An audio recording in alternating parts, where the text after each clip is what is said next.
Hey everyone, we're going to be finishing up our Chapter 11 practice test for AP Statistics with another look at a chi-square test for, well, I don't know, is this independence or homogeneity? Let's take a look. Now, we've got the next set of questions refers to the following situation.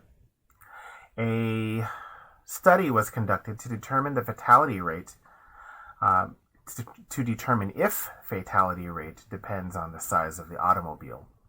The analysis of accidents is as follows. Some of the values have been hidden. So we have death frequency, yes or no, or death frequency, I guess, and size, medium, small, and large. Now those are very interesting order of putting things, but okay. Does this look like one sample or two sample? That's the really important thing I want to think about right now. And I think these all come from the same sample. So we have the same sample, we have two variables, so this is going to look like a chi-square test for association. Good background for us to have. I notice that they have already given me a chi-square value for this table. It is 8.663. But they've hidden the degree of freedom and the probability, so I'm going to have to calculate that stuff. There's also extra information here, like the likelihood ratio chi-square. That's not necessary for this. It's kind of just there to throw you off. So under a suitable null hypothesis, the expected frequency for the cell corresponding to fatal type of accident and small size automobile. So let's figure out where is fatal and small automobile. So yes, fatal, small automobile, we're talking about 95. Now we're supposed to get the expected, so we have to remember the expected formula. The formula for any expected value is the row total multiplied by the column total divided by the table total. So 137 times 223 divided by 374. Null-wise, there is no association between something and something. So we're meant to put our two variables there. What are the two variables? Fatalities is one, and the other is car size. Now, that's the null hypothesis, which means the alternative hypothesis, the thing that we're really trying to prove, is that there is an association between fatality and car size. Okay. Number 7. Which of the following is the smallest chi-square test statistic that will reject the null hypothesis at the alpha equals 0.05 level? So we're looking for a p-value here, and these are the possible chi-square test statistics. And the first thing we're going to have to figure out, if we want to figure out the p-value, is the degree of freedom. So the degree of freedom here, let's write that down. It's the number of rows minus 1 multiplied by the number of columns minus 1.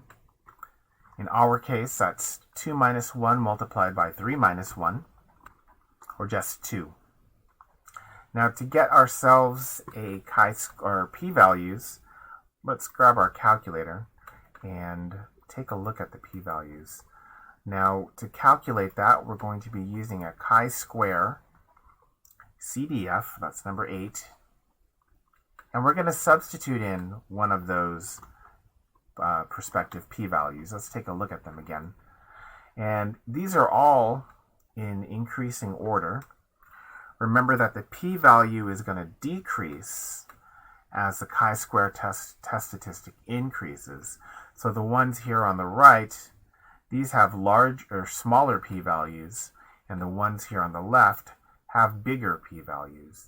And when you're presented in things in order and you're planning on guessing and checking, the first place to start, if you want to be speedy about it, the first place to start would be the one right in the middle, 7.81.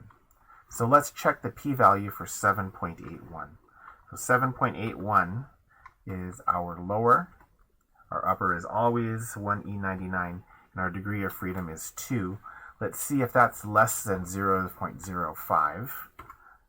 And it is, which means we can go to okay, so if the p-value here for 7.81 is going to reject, that means we know that all of these are going to reject the null hypotheses. All of these have a p-value that's smaller than 0.05 because 7.81 has a p-value of 0.02.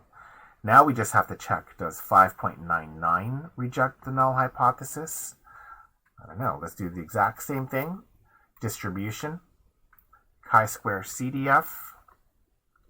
And now let's check that next value, which was 5.99. And let's see what p-value we get. Okay, so that's 5. So that doesn't actually reject the null hypothesis. This p-value is slightly bigger than 0.05 or slightly bigger than 5%. So this would not reject our null hypothesis. The smallest one that we found that would reject our null hypothesis is going to be that 7.81. So what we're seeing is 7.81 is the smallest test statistic with a p-value less than 0.05. Now the last part here is the approximate p-value. Let's remember that we did identify the chi-square test statistic. That is 8.663. So we can go to our calculator, use 8.663 in that chi-square test distribution, and number 8. Then we're going to put in our p-value, our test statistic, 8.663. And here is our p-value, 0.0131. The p-value is the probability that a chi-square is greater than 8.663, which was 0.0131. So that's it here for our Chapter 11 practice test. Good luck to all of you, and we'll see you next time when we get to Chapter 12, which is the last chapter here. So good luck once again. See you next time.